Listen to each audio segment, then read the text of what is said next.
రావు తదితరులు ఈ కార్యక్రమంలో పాల్గొన్నారు. ఇక తదుపరి చూసుకుంటే విజయ్ సర్కార్ మా దయా దాక్షిణ్యాలపైనే ఏర్పడింది అని చెప్పి స్టాలిన్ మరొక్కసారి చెప్పారు. దాని గురించి కూడా చూద్దాం.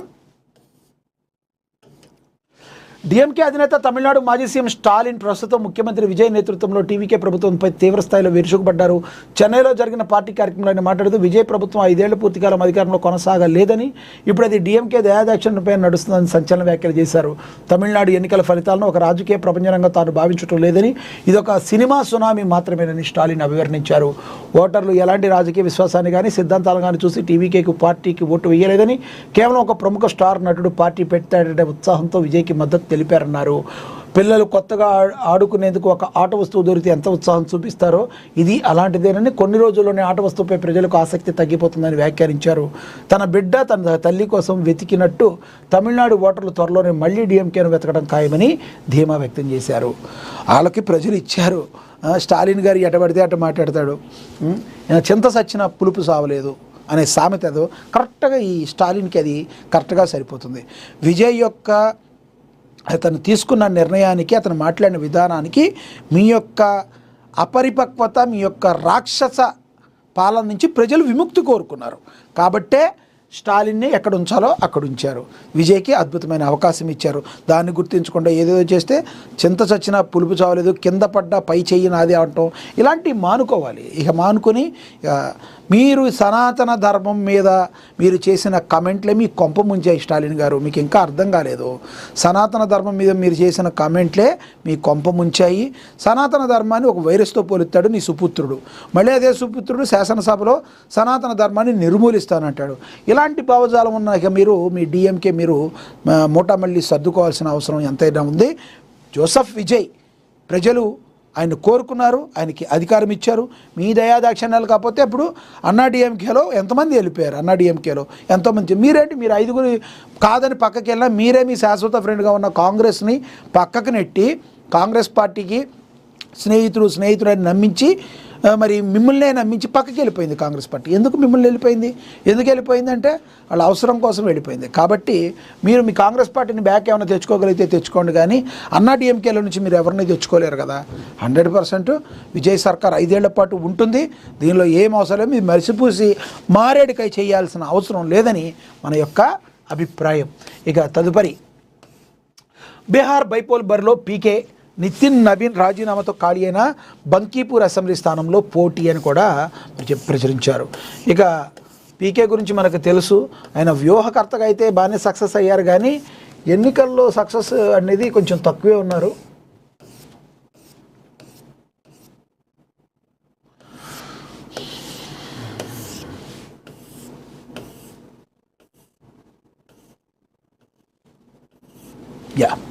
ఇక్కడ ఉంది. బీజేపీ జాతీయ అధ్యక్షుడు నితిన్ నవీన్ రాజీనామాతో ఖాళీ అయిన బంకీపూర్ అసెంబ్లీ స్థానం నుంచి జన్సురాజ్ పోటీ చేస్తుందని ఆ పార్టీ వ్యవస్థాపక అధ్యక్షులు ప్రశాంత్ కిషోర్ ప్రకటించారు.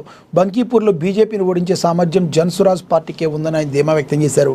కాగా అభివృద్ధికి ప్రశాంత్ కిషోరే పోటీ చేసే అభ్యర్థిగా ప్రశాంత్ కిషోరే పోటీ చేసే అవకాశం ఉందని సంకేతాలు ఇచ్చారు. బైపోల్స్తో బోని కొట్టాలని పీకే భావిస్తున్నారు. తమిళనాడు ఫలితాలతో పీకే ఇమేజ్ పెరిగిందని కూడా చెప్పుకొచ్చారు. కానీ అది వర్కౌట్ కాకపోవచ్చు అని మేధావుల యొక్క అభిప్రాయం. మరి పీకే అంటే ఒక వ్యూహకర్తగా అయితే ఓకే, కానీ అక్కడ పీకేని ఎంతవరకు ఆదరిస్తారు ప్రశాంత్ కిషోర్ని అనేది $1 మిలియన్ ప్రశ్న. ఇక ప్రొఫెసర్ నాగేశ్వర్పై కేసులు ఎత్తేయండి, ఏపీ సర్కార్కు హరీష్ రావు హితవు తెలిపారు. దీని గురించి కూడా చదువుదాం. ప్రొఫెసర్ నాగేశ్వర్ తన వ్యాఖ్యలపై బేషరతుగా ఉపసంహరించుకున్నట్లు ప్రకటించిన తర్వాత కూడా కక్షపూరిత ధోరణితో ఆయనపై కేసులు నమోదు చేసి వేధించడం ఎంతమాత్రం సరికాదని మాజీ మంత్రి బీఆర్ఎస్ ఎల్పీ ఉపనేత హరీష్ రావు హితవు పలికారు. భావ ప్రకటన స్వేచ్ఛను గౌరవించాలని, ప్రొఫెసర్పై పెట్టిన అన్ని కేసులు ఏపీ ప్రభుత్వం తక్షణమే ఉపసంహరించుకోవాలని ఆయన డిమాండ్ చేశారు. ఓకే, మీరు బేషరతుగా కేసులన్నీ ఉపసంహరించుకోవటం, అసలు కక్ష సాధింపు అంటే తెలవకపోవటం. ఉదాహరణ బ్రాండ్ అంబాసిడర్ మీ పార్టీ పాపం రేవంత్ రెడ్డిని ఎప్పుడు కూడా ఇబ్బందులు పెట్టలేదు, రేవంత్ రెడ్డిని జైలు పాలు చేయలేదు. ఎవరి మీద కక్ష సాధింపంటే మీకు తెలియదు. ఎందుకు సార్ మాట్లాడతారు హరీష్ రావు గారు? మీరు మాట్లాడే విధానం మార్చుకోవాలి. కక్షపూరితంగా ఉండటం గురించి మాట్లాడితే అందరికీ నవ్వు వస్తుంది. కక్షకి కార్పణ్యాలకి ప్రతిరూపం ఎవరైనా ఉందంటే గతంలో బీఆర్ఎస్ పార్టీ ఎంతో కక్ష కట్టి రేవంత్ రెడ్డిని జైల్లో పెట్టి ఈరోజు ఆయన సీఎం అయ్యేటట్టు చేసిందే మీరు కూడా మాట్లాడతారా? హరీష్ రావు గారు చెప్పే ముందు 4 వేళ్ళు మన వైపు వెనకాలకి చూపిస్తున్నాయని తెలుసుకోవాలి. ఎందుకంటే మరి మీరు మీ యొక్క జగన్మోహన్ రెడ్డికి మీరు ఎంత ఫ్రెండ్షిప్ అందరికీ తెలుసు. ప్రొఫెసర్ నాగేశ్వర్ గురించి మీరు ఎందుకు ఇలా పాకులాడుతున్నారో కూడా అందరికీ తెలుసు. హరీష్ రావు గారు ప్రొఫెసర్ నాగేశ్వర్ గురించి ఎందుకు పాకులాడుతున్నారో మీరు కమెంట్ బాక్స్లో కమెంట్ అయితే చేయండి. ఇక తదుపరి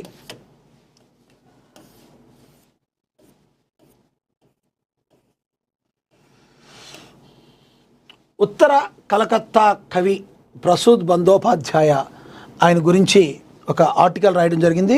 కొన్ని ద్విపదులు అని చెప్పి కూడా రాశారు.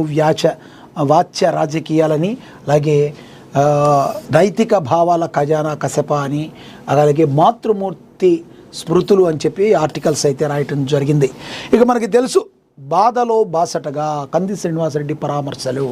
మనకి తెలుసు ఎవరికైనా ప్రజలు బాధలో ఉంటే తట్టుకోలేని వ్యక్తి ఎవరన్నా ఉన్నారంటే ఆదిలాబాద్ కాంగ్రెస్ పార్టీ ఇన్ఛార్జ్ కంది శ్రీనివాసరెడ్డి. ఆయన కష్టాల్లోనూ సుఖాల్లోనూ నేను తోడున్నానని కంది శ్రీనివాసరెడ్డి ఎవరైనా కష్టాల్లో ఉంటే మాత్రం ఆయన భరోసా కల్పిస్తారు, నేనున్నాననే ధైర్యాన్ని ఇస్తారు, పరామర్శిస్తారు. ఇది కొత్తగా చెప్పుకునేది కాదు, ఇది ఒక నిరంతర ప్రక్రియ. ఆయన జీవితంలో భాగమైపోయింది. ప్రజలన్నా ఆయనకి ఒక అమితమైన ప్రేమ. అందుకే ఆదిలాబాద్ జిల్లా వ్యాప్తంగా కూడా కంది శ్రీనివాసరెడ్డిని ప్రజలు గుండెల్లో పెట్టుకుంటారు. అతి స్వల్ప ఓట్ల మెజారిటీ ఓట్ల తేడాతో కాంగ్రెస్ పార్టీకి నుంచి పోటీ చేసి ఓడిపోయినప్పటికీ మేము ఎంత తప్పు చేసాం కంది శ్రీనివాసరెడ్డిని గెలిపించుకోకుండా ఇప్పటికీ ప్రజలందరూ కూడా ఎంతో బాధపడుతున్న పరిస్థితిని మనం గమనించవచ్చు. నిత్య అన్నదానం చేస్తూ ఆయన ప్రజల గుండెల్లో ఒక చిరస్మరణీయమైన నాయకుడిగా నిలిచిపోయారు.